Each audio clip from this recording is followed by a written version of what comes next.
Suci, suci, suci, Tuhan Maha Kuasa. Dikau kami puji di pagi yang teduh. Suci, suci, suci, pemurah dan perkasa, Allah Tritunggal, agung namamu.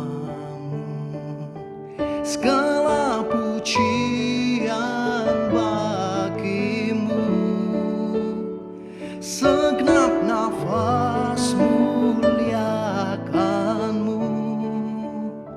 Surga bumi kan berseru, kuduslah Tuhan namamu.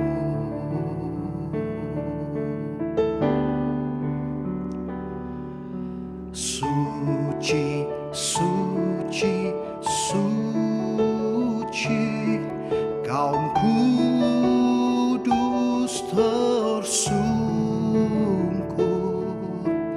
di depan tatamu, memberi mahkotanya. Segenap malaikat sujud menyembahmu, Tuhan yang ada selama-lamanya. Segala pujian bagimu, segenap nafas muliakanmu. Surga bumi kan berseru, kuduslah Tuhan namamu. Segala pujian bagimu, segenap nafas muliakanmu.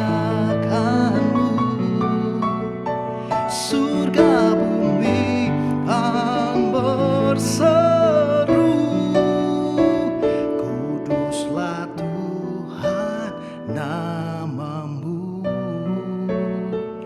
Kuduslah Tuhan namamu. Kuduslah Tuhan namamu.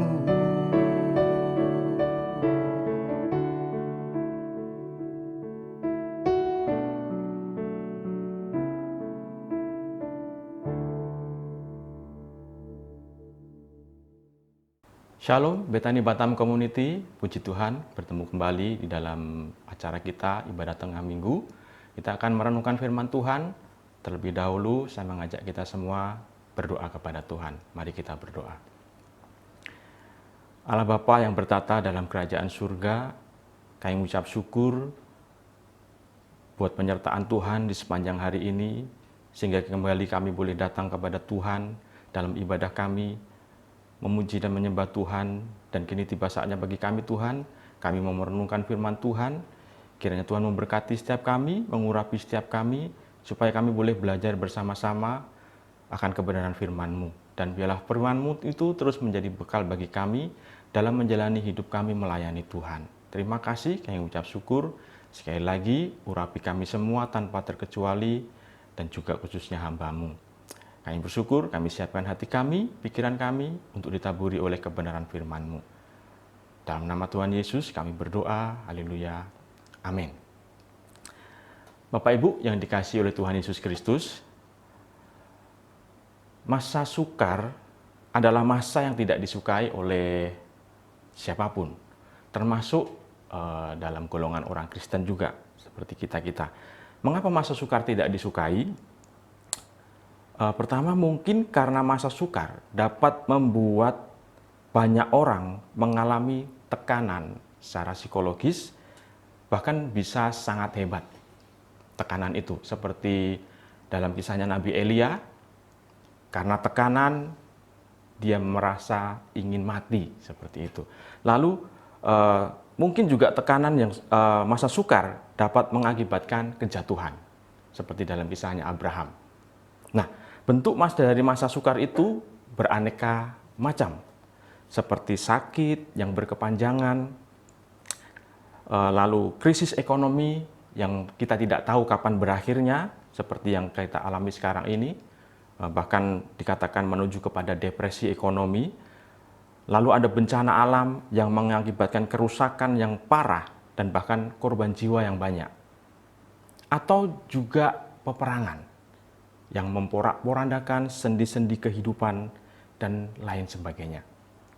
Seperti kisah yang akan kita pelajari malam hari ini, yang saya ambil dalam Daniel pasal 1, ayat 1-8, nanti kita lompat di ayat yang ke-18-21. Saya akan bacakan untuk kita semua.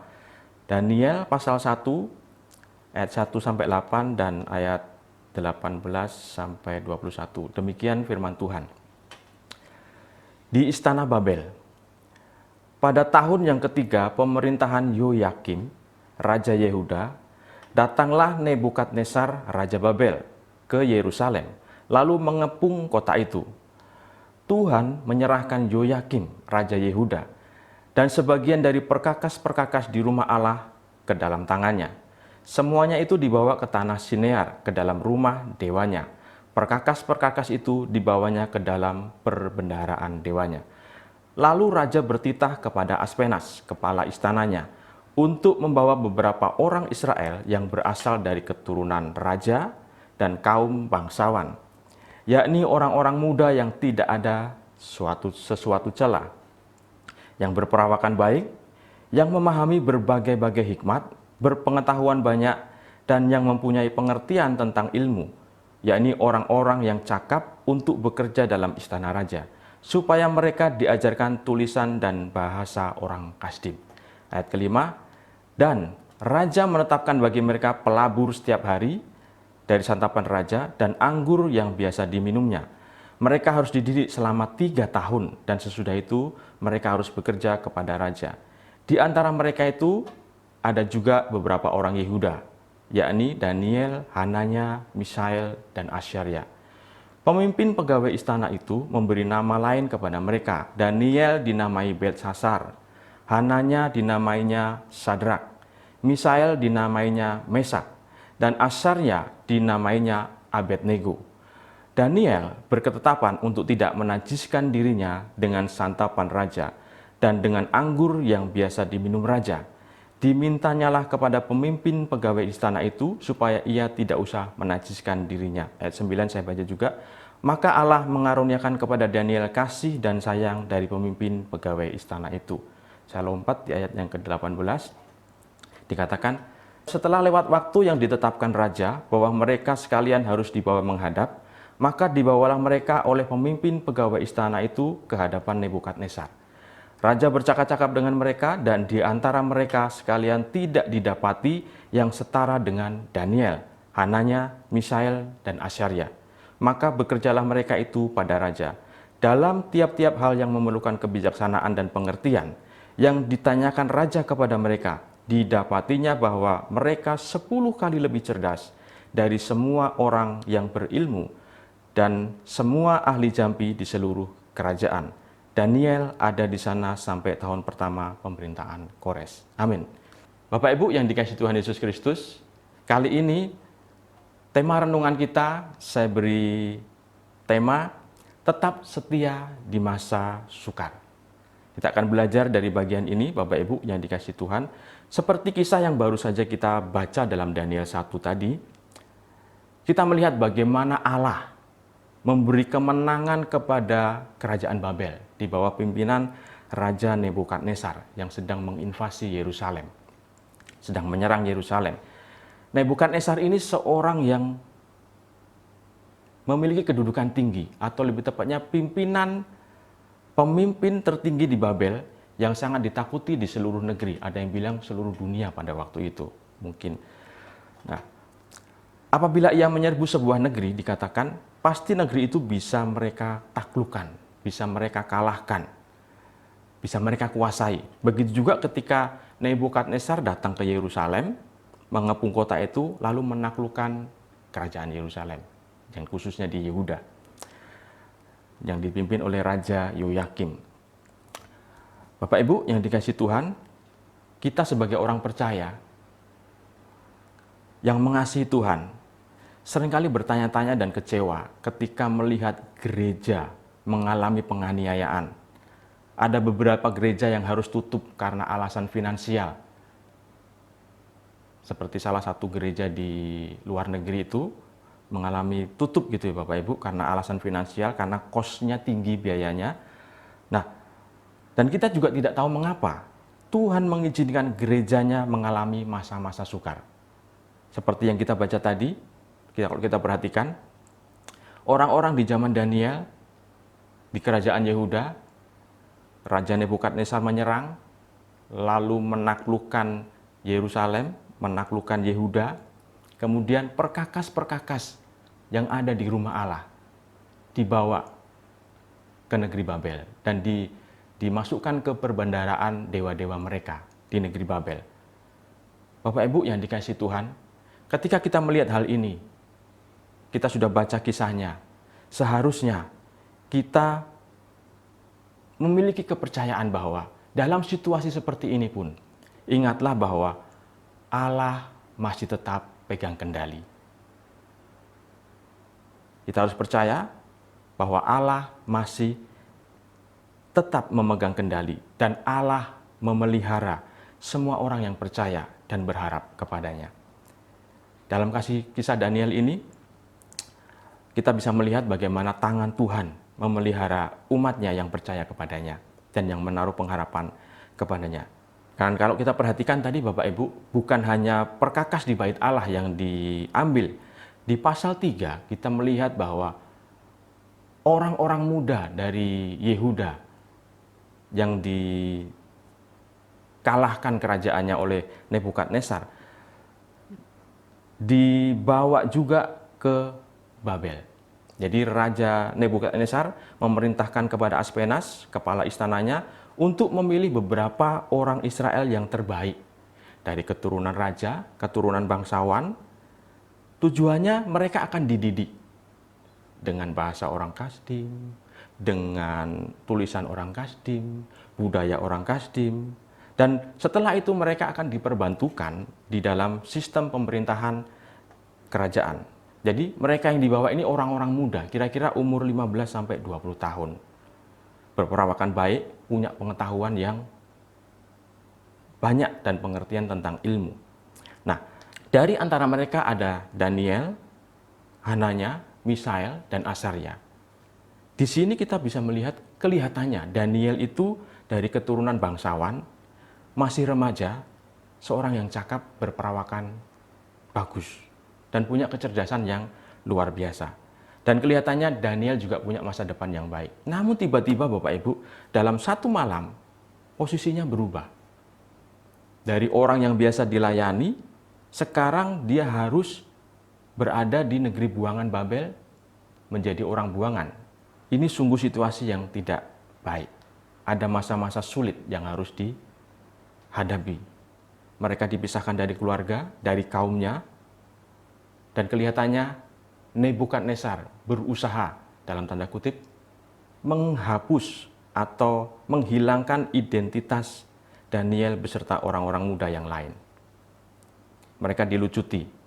Kita sudah tahu tadi, Daniel diganti namanya, Misael diganti, Asaria, Hananya diganti.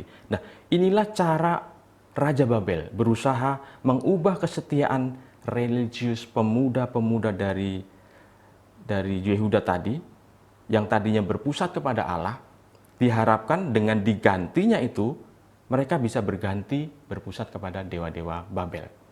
Nah, setelah dihajar bahasa, tulisan orang Kasdim, dan namanya diganti, tiba gilirannya di ayat yang ke-8, mereka diminta untuk makan sehidang dengan raja, yang sudah dihidangkan di meja raja. Dan Daniel berketetapan tidak menajiskan dengan makanan raja. Ketika Daniel memutuskan untuk tidak menajiskan diri dengan mengambil makanan yang sudah disiapkan raja, sebenarnya Daniel sedang meresikokan dirinya ketika menolak makanan dari santapan raja itu. Jadi dari sini kita melihat bahwa Alkitab tidak menuliskan Daniel keberatan atau menolak ketika namanya diganti. Seolah-olah berkata, silahkan ganti namaku. Identitasku silahkan diganti, tetapi aku tidak berubah. Aku tetap akan setia kepada Allahku. Kira-kira Daniel mau ngomong seperti itu. Lalu, mengapa Daniel keberatan ketika diberi makan makanan yang sudah dihidangkan di meja raja? Apa alasannya? Kemungkinan makanan itu sudah dipersembahkan kepada berhala. Atau juga dalam pemikiran orang Yahudi pada waktu itu, najis. Karena bagi orang Yahudi, ada hal-hal yang harus dilakukan supaya makanan itu tidak najis, khususnya dalam hewan. Cara motongnya itu ada caranya, memasaknya juga ada caranya. Jadi kita perhatikan Daniel meskipun berada di tengah budaya yang tidak menghormati Allah, tetapi dia tetap menaati hukum-hukum Allah.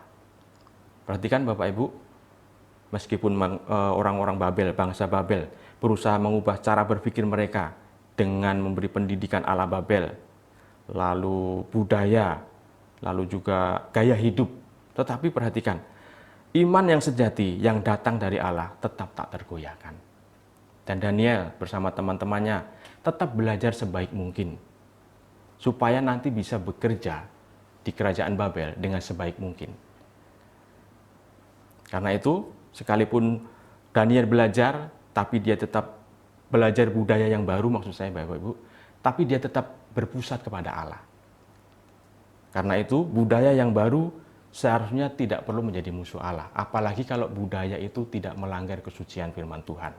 Kalau budaya tidak melanggar perintah Allah, maka bisa saja budaya itu juga dipakai oleh Allah untuk mencapai tujuan apa yang sudah Allah tetapkan.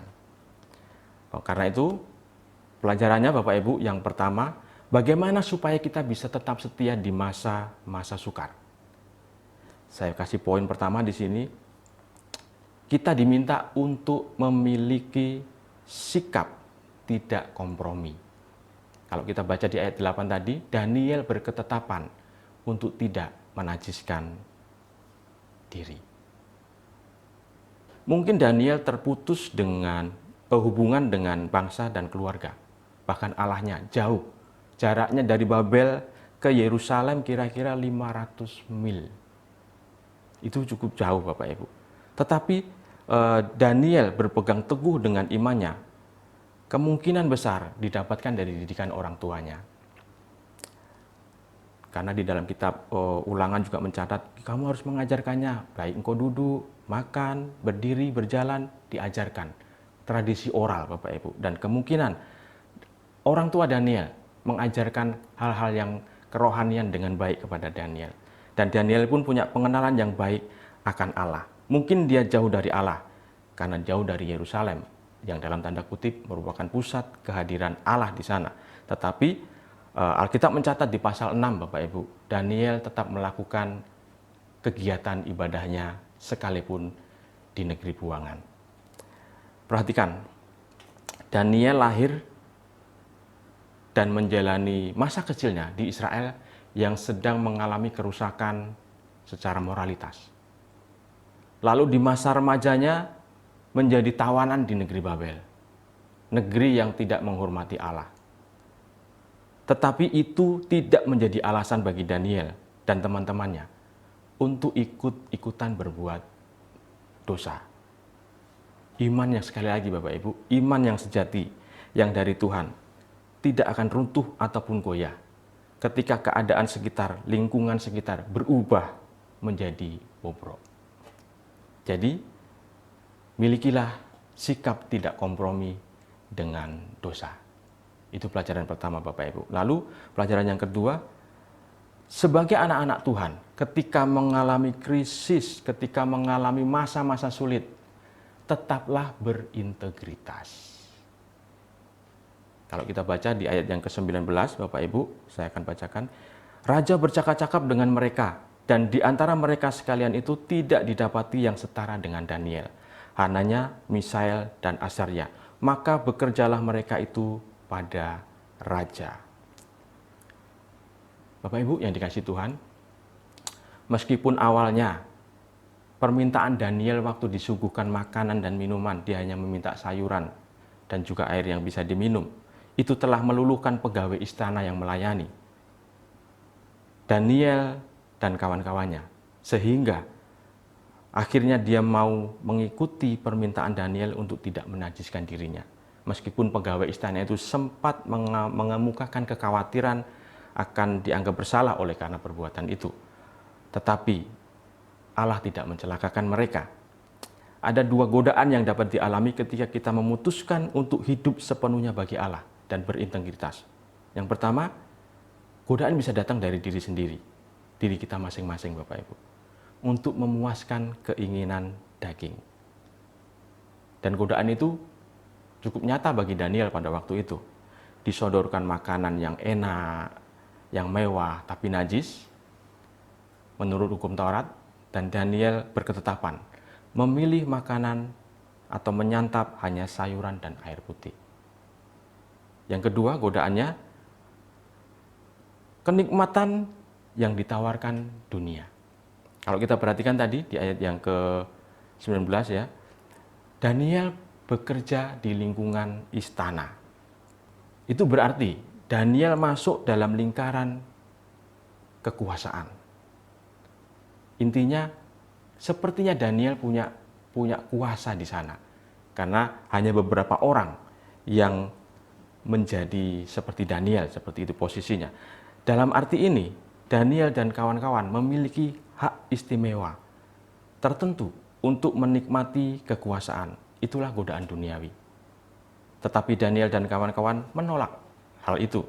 Mereka tetap bekerja dengan bijak, artinya orang yang tidak kompromi dan selalu takut akan Allah dan bukan penikmat kekuasaan.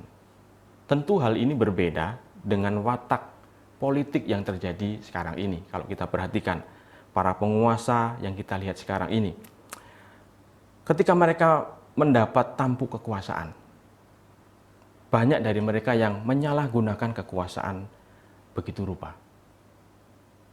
Karena mereka mendapatkan kekuasaan itu. Tetapi kalau kita perhatikan Daniel, meskipun dia memiliki kuasa, dia tetap berketetapan untuk taat kepada Allah. Jadi, tadi bangsa Babel berusaha menghapus identitas. Jadi, dalam zamannya Nebukadnezar, Bapak Ibu, cara pikir dicoba didoktrin, kesetiaan, gaya hidup. Lalu ketika di zamannya Darius, pemerintahan Darius, Bapak Ibu, Daniel harus dilemparkan ke gua singa karena ada orang yang iri dan berusaha menjatuhkan Daniel. Kemudian memanfaatkan kesombongan dari Darius pada waktu itu, dan orang-orang itu membujuk Darius supaya menandatangani undang-undang dan menjadikan dirinya sebagai dewa dalam 30 hari. Yang isinya kira-kira begini, ada larangan bahwa dalam waktu 30 hari tidak boleh menyampaikan permohonan kepada salah satu dewa atau manusia kecuali kepada Raja Darius. Undang-undang ini sudah disahkan dan Daniel tetap menyampaikan permohonan dan doanya kepada Allah. Padahal sudah dikeluarkan titah daripada raja. Dan akhirnya Daniel dilemparkan ke gua singa. Ancaman atau tekanan tidak menghentikan keyakinan Daniel kepada Allah. Coba perhatikan Bapak Ibu yang dikasihi Tuhan, Daniel dan ketiga temannya, komitmen saat hidup di tengah-tengah bangsa yang tidak mengenal Allah. Mereka bertekad untuk tetap melayani Allah apapun konsekuensinya. Masuk gua singa, teman-temannya di pasal 3 dimasukkan dapur api, gitu ya. Tetapi mereka tidak menyerah pada tekanan dari orang yang tidak mengenal Allah, karena mereka mempunyai tujuan yang jelas dalam kehidupan mereka.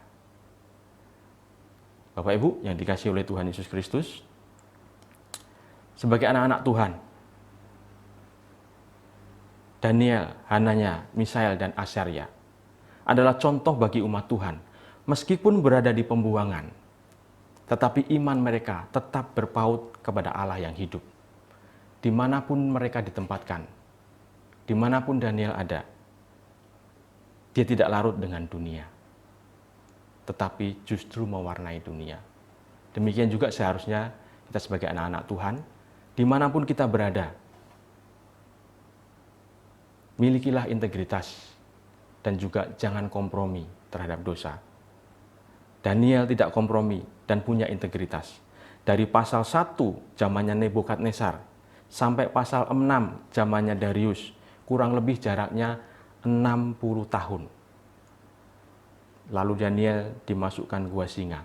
Jadi waktu Daniel masuk ke dalam gua singa, kira-kira umurnya itu 80 tahun. Itu bukan usia yang singkat, bukan waktu yang singkat. Daniel di usia 80 tahun juga masih kepake, bahkan sampai pemerintahan Raja Kores. Daniel melayani 4 raja. Daniel melayani 4 raja. Raja boleh berganti, Daniel tak terganti. Anak-anak Tuhan yang punya pengenalan yang benar akan Tuhan, jangan pernah kompromi dengan dosa. Milikilah integritas yang memunculkan pengabdian dan komitmen yang benar kepada Allah. Bapak Ibu yang dikasihi Tuhan Yesus Kristus, bagaimana supaya kita bisa tetap setia di masa sukar? Ada 2 tadi, Bapak Ibu, yang sudah saya sampaikan. Yang pertama, jangan kompromi dengan dosa, lalu berintegritas. Lalu bagaimana mengaplikasikan dalam kehidupan kita supaya kita bisa melakukan kedua hal itu? Aplikasinya sederhana, Bapak Ibu. Ingatlah, jikalau Bapak Ibu dan saya bisa bertahan sampai saat ini, itu bukan karena kuat gagah kita, tetapi karena ada tangan Tuhan yang menuntun, mendidik, memelihara, dan menguatkan. Ebenezer, sampai saat ini, Tuhan masih menolong kita. Bapak, Ibu, dan saya masih ditolong oleh Tuhan. Karena itu, jangan ada seorang pun yang bermegah. Kalaupun kita cakap dalam menanggung segala sesuatu, punya kemampuan yang Tuhan percayakan, ingat semua datang dari Tuhan. Kita mampu mengerjakannya, itu karena kekuatan dari Tuhan. Tetapi, seperti yang kemarin, minggu kemarin kita dengar, kita hanya patut bermegah karena pengenalan akan Allah. Aplikasinya sederhana, Bapak Ibu. Coba pengertikan. Ketika kita sedang menjalani hidup ini, karena semuanya adalah anugerah, karena itu tidak ada yang tersembunyi bagi Dia. Karena Allah Maha Tahu, Dia Maha Ada. Karena itu, milikilah pola pikir bahwa kita sedang hidup di hadapan Allah. Sehingga kita punya pembanding sekiranya perbuatan kita tidak berkenan di hadapannya karena melanggar kesucian firman Allah. Jangan lakukan. Karena ada banyak orang di luar sana, bahkan anak-anak Tuhan yang percaya Tuhan itu ada. Tuhan yang ada itu Maha Tahu. Tetapi gaya hidupnya, tingkah lakunya saat mereka bekerja, mereka hidup seolah-olah Tuhan tidak ada. Mereka hidup seolah-olah Tuhan tidak Maha Tahu. Anak-anak Tuhan menjadi ateis praktis. Bapak Ibu yang dikasihi oleh Tuhan, hidup benar adalah kunci dan kekuatan bagi setiap kita untuk dapat tetap bertahan, tetap kuat, dan mengalami kemenangan dalam menghadapi masa-masa yang sukar. Itu saja firman Tuhan, Bapak Ibu yang dikasihi Tuhan Yesus Kristus. Ingatlah, hiduplah di hadapan Allah. Living in the presence of God. Dalam bahasa Latinnya biasa disebut coram Deo atau coram Deo. Hiduplah di hadapan Allah. Maka kalau kita hidup di hadapan Allah, tentunya kita akan mempertimbangkan kalau hidup kita harusnya seturut dengan kebenaran firman Allah. Karena Allah itu ada, dan Allah yang ada itu Allah yang Maha Tahu. Tuhan Yesus memberkati. Mari kita berdoa. Bapa dalam surga, terima kasih buat kesempatan kali ini kami boleh belajar bahwa dalam hidup ini kami diminta untuk tidak kompromi dengan dosa, dan juga kami diminta untuk memiliki integritas di hadapan Tuhan, bahkan di hadapan manusia. Karena itu, ajar setiap kami untuk mengetahui bahwa hidup kami adalah hidup di hadapan Tuhan. Karena itu, setiap kami hendaklah belajar untuk hidup tidak bercela, meskipun itu hal sulit yang kami lakukan. Tetapi kami percaya melalui Roh-Mu yang suci, kami dimampukan ketika kami jatuh, kami bangun lagi, ketika kami lemah, Engkau menguatkan kami. Kami mengucap syukur akan hal itu, kami menjadi umat Tuhan yang diselamatkan oleh karena kasih anugerah daripada Tuhan. Karena itu, biarlah kekuatan daripada Roh Kudus memampukan setiap kami, anak-anak-Mu, untuk tetap berjalan di jalan-jalan Tuhan, untuk tetap hidup berpadanan dengan Injil Kristus. Supaya hidup kami ketika mengalami masa-masa yang sulit, kami tidak melakukan reaksi yang keliru, tetapi kami tetap bergantung dan berpaut hanya kepada Allah dan kepada Kristus, junjungan kami, penyelamat kami. Terima kasih, kami ucap syukur, kiranya Tuhan memberkati jemaat Tuhan yang ada dimanapun mereka berada. Tuhan memberkati kesehatan mereka, pekerjaan mereka, keluarga besar mereka, dimanapun jemaat Tuhan berada. Tuhan memberkati, memperlengkapi, melindungi dan menjagai. Karena mereka anak-anak Tuhan, mereka biji mata Tuhan. Kami mengucap syukur, sekali lagi terima kasih, ajar setiap kami, supaya kami menjadi pelaku kebenaran firman-Mu. Kami bersyukur Tuhan, dan kini tiba saatnya bagi setiap kami rindu menerima berkat yang datangnya daripada Tuhan. Bapak Ibu, saudara-saudaraku yang dikasihi dan dicintai oleh Tuhan Yesus Kristus, kita sudah mendengarkan firman Tuhan, renungkanlah dan lakukanlah, dan terimalah damai sejahtera yang datangnya daripada Allah Bapa, kekuatan pertolongan dari Tuhan Yesus yang ajaib, dan juga persekutuan dengan Roh-Nya yang kudus, yang akan terus menuntun setiap hidup kita, menuntun setiap langkah kita, menguatkan bahkan mengokohkan setiap hidup kita, langkah-langkah kita supaya tetap setia di jalan-jalan Tuhan. Terimalah segala berkat Tuhan bersama dengan kebaikannya, mulai hari ini sampai Maranatha, bahkan sampai selama-lamanya. Di dalam nama Tuhan Yesus Kristus. Haleluya. Amin.